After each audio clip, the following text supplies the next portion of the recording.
Viva Las Vegas. Where are we? U2 are coming back and they're going to be in Las Vegas. This was the announcement I've been waiting for some time.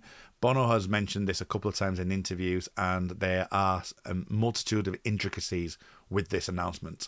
The advert happened and occurred during the Super Bowl, or even afterwards in the Super Bowl. It wasn't at halftime, but it was later on, and there were announcements made beforehand that U2 would be showcasing something. It isn't a surprise that they are doing a residency in Las Vegas and this sphere that's been made at the moment, which is due to be opening at the end of September. The dates that I've seen is the 29th and 30th of September.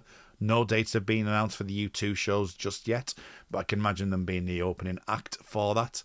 There is a few things to provide this with, though, and one of them is being that Larry Mullen Jr., the drummer, is not going to be with them. Now, this is quite big news in the U2 circles because pretty much every gig that they've ever done has featured all of the band. Adam Clayton didn't turn up during the Sydney event, during the Zoo TV tour, and didn't show up. There's been times where Bono's been ill and they've done a couple of skits here and there where they've done 2 or 3 songs. Bruce Springsteen, Chris Martin have jumped in. But this is an actual event that U2 have put on where we know for a fact that someone isn't going to be with the band. Now, that has split the fan camp up quite significantly. People are saying it's not U2 without Larry, etc., etc. Larry is the person who formed the band, after all. And I think it's an interesting dilemma that U2 had. You've got to remember that this is an event that's going to be using the most modern technology available. The Joshua Tree tour in 2017 had 8K screens. This is going to be a 16K wraparound sphere screen. It's going to be 4DX. There's chairs might be able to move. There's wind and water can be sprayed. It's a very kind of multi-faceted event. So there's a lot of things that are going on. Now, they would have been in talks about this for a while, and I'm sure that discussions that Larry's had and would have wanted to be on there. But unfortunately, he wants to get himself right, and I totally understand that concern.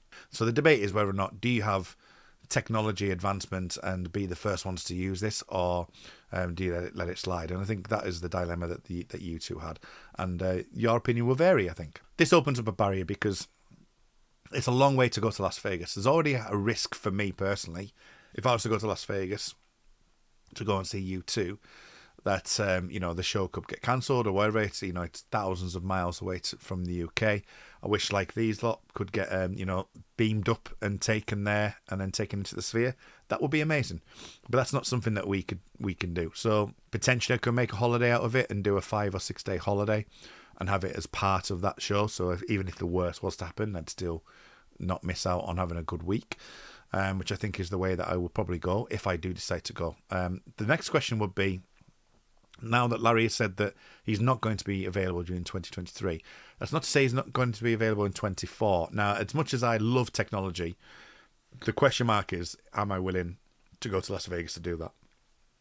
And the question mark for me also would be, it would help me, would the Achtung Baby tour come out of the sphere and go to the rest of the country and the rest of the world? I would suspect in 2024 they're going to do an Achtung Baby tour. So what about Achtung Baby itself then? Achtung Baby is one of the best U2 albums, one of the best albums ever, but one of the best U2 albums that they ever released, next to Joshua Tree, and I would say All That You Can't Leave Behind. It's seminal. It's had an amazing production on its first time around. It made U2 what they are. So it would be an amazing feat to see them at the height with the technology, and they're not getting any younger either. So this is something that I'm toying with. And then finally, I'll just quickly go over the balloon, because the UFOs, there was quite a lot of UFO activity over the last few weeks with a balloon from potentially China. Whether or not it's a weather balloon or espionage or whatever, fair enough. There's been these car-sized objects flying around that they've shot down. I think it was 3 or 4 last time counting. There was a news conference actually during the Super Bowl before this had aired. So Twitter blew up when obviously this came in. And there's a debate to have as well over U2's prevalence and and timing with certain things. You know, you look at the back at the Apple thing, which I wasn't very a big fan of, purely because I didn't have an Apple phone, so I didn't get Songs of Innocence like everyone else did that didn't want it. I was one person that did want it and couldn't get it. So I'm sure there's other people like that out there. Yeah, so it's one of those fortunate or unfortunate moments, depending on which way you want to balance it, that these UFO stories were happening at the time. U2 released an advert with UFOs. So, yeah, that's caused quite a bit of a stir in the circle of Twitter and the like, with people saying, oh, it's all been a big PR stunt with U2 and blah, blah, blah. So it'd be interesting to see how that formulates. And there's been a lot of negativity around the way that they've done it. You know, this would have been planned for months. It's just unfortunate, really. Or fortunate, as I say, because you could technically say they're getting exposure either way, whether it's bad exposure or good exposure. They're getting exposure from this advert purely for the current events. So I do find that fascinating. You can imagine the web traffic at the moment being ridiculous. So yeah, so all interesting stuff. Also, during the mire of all of this, U2 released One, Songs of Surrender.